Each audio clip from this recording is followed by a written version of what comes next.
சிவா இத வரமா. வா. சொல்லுங்கம்மா. ரகு ஒரு முக்கியமான விஷயமா வெளியில போயிருக்கான். இதுல ரைஸ் மில் கணக்கெல்லாம் இருக்கான். இதெல்லாம் சரி பார்த்துட்டு ஆடிட்டர் கிட்ட கொடுக்க சொன்னான். மா கணக்கா? நானா? நான் என்னைக்குமா கணக்கு வழக்கெல்லாம் பார்த்திருக்கேன்? அதுக்கும் எனக்கும் ரொம்ப தூரம்மா. வழக்கம் போல எல்லாத்தையும் கொண்டு போய் ஆடிட்டர் கிட்ட கொடுத்துறேன். அவரே எல்லாத்தையும் பார்த்துப்பாரு. சித்தப்பா இருங்க. என்ன சித்தப்பா இப்படி சொல்லிட்டீங்க? எப்பவுமே வீட்டு கணக்க நாம ஒரு தடவை பார்த்துட்டு தான் ஆடிட்டர் கிட்ட கொடுக்கணும். அப்படின்னா ஒண்ணு பண்ணு, நீயே எல்லா கணக்கையும் பார்த்து சொல்லு. சரிங்க சித்தப்பா, பாக்குறேன். வாமா பாரு. பாரு. கணக்குக்கும் எனக்கும் ரொம்ப தூரமா. ஏமா படிக்கும் போதே வரல, இப்ப எப்படி வரும்?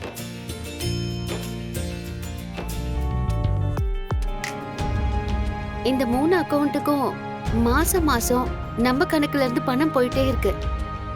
யார் அவங்க? ஏமா காளிமுத்துனா யாருமா? உங்க அப்பாவுக்கு டிரைவரா இருந்தார்ல, அவர் தாண்டா காளிமுத்து. ஓ, நம்ம காளிமுத்தானா? நான் மறந்தே போயிட்டேன் பாரு.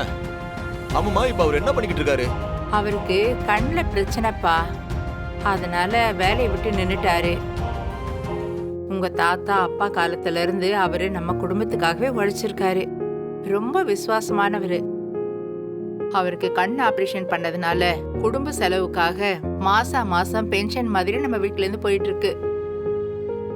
அப்போ அந்த ஆசிரமத்து கணக்கு, நர்ஸ் நான்சி கணக்கு, இது ரெண்டும்? அத பத்தி எல்லாம் எனக்கு எதுவும் தெரியாதுமா. அதெல்லாம் ரகுவுக்கு தான் தெரியும்.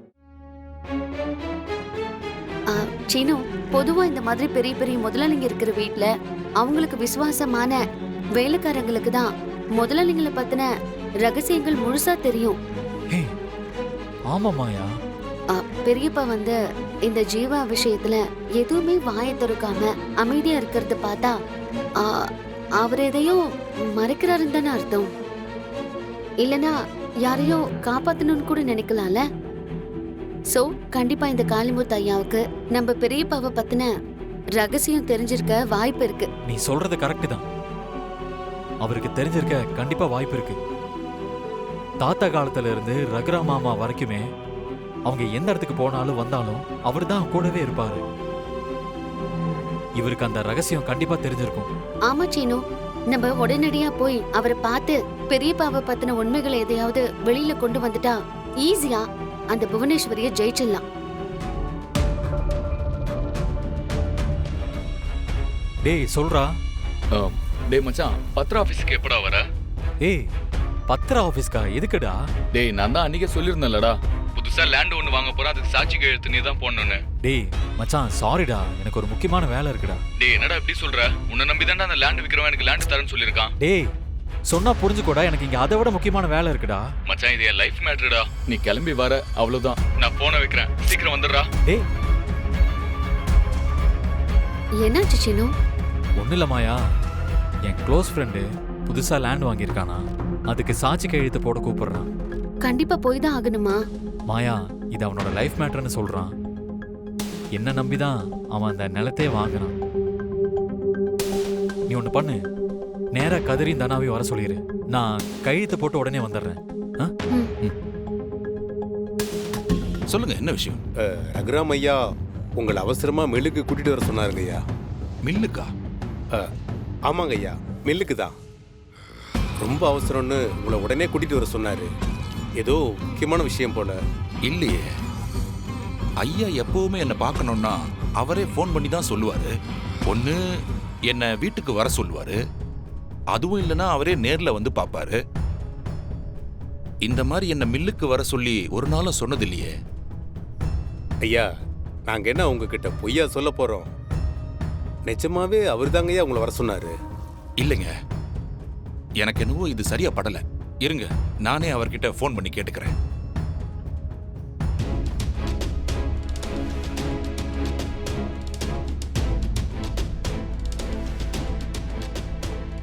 நம்ம இதுக்கு மேல வெயிட் பண்ணா வேலைக்கு ஆகாது. இருங்க.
யாருன்னு உங்களுக்கு தெரியுமா?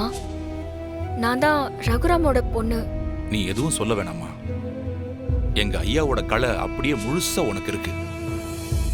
உன் முகமும் உன் குணமும் அவரை அப்படியே முழுசா ஞாபகப்படுத்துது. ஒரு வாரிசுன்னா இப்படிதாம்மா இருக்கணும். நீ அப்படியே அவரை உரிச்சு வச்ச மாதிரி இருக்க.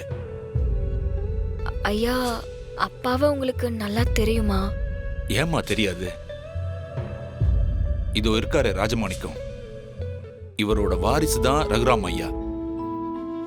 ஒரு மனுஷன் ஒழுக்கமான ஒரு ஆம்பளையா எப்படி இருக்கணும், மற்றவங்களுக்கு நல்ல மனுஷனா எப்படி இருக்கணும், ஊருக்கு ஒரு நல்ல தலைவனா எப்படி இருக்கணுங்கிறதுக்கு எங்க ஐயா தான் எடுத்துக்காட்டு.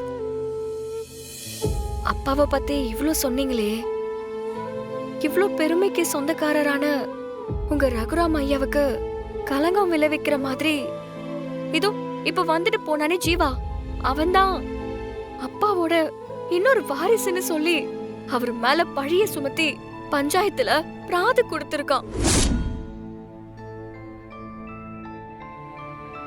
ரகுராம் பெரியப்பாவோட குடும்பமான நாங்க எல்லாருமே இப்ப அவரை காப்பாத்த முடியாம ரொம்ப பெரிய சிக்கல்ல இருக்கோம். பஞ்சாயத்து நடக்க ஒரு சில நாட்கள் தான் இருக்கு.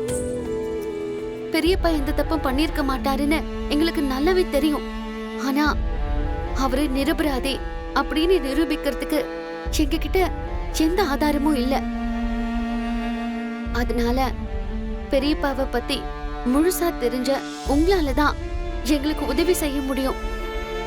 தயவு செஞ்சு எங்களுக்கு உதவி பண்ணுங்க ஐயா.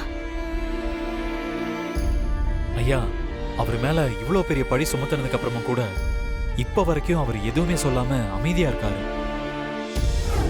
ஜீவா மாமாவோட வாரிசு இல்லைங்கிறத நாங்கள் நிரூபிச்சே ஆகணும். அதனால தான் உங்களுக்கு ஏதாவது தெரிஞ்சதுன்னா அதை சொன்னால் எங்களுக்கு ரொம்ப உதவியாக இருக்கும்.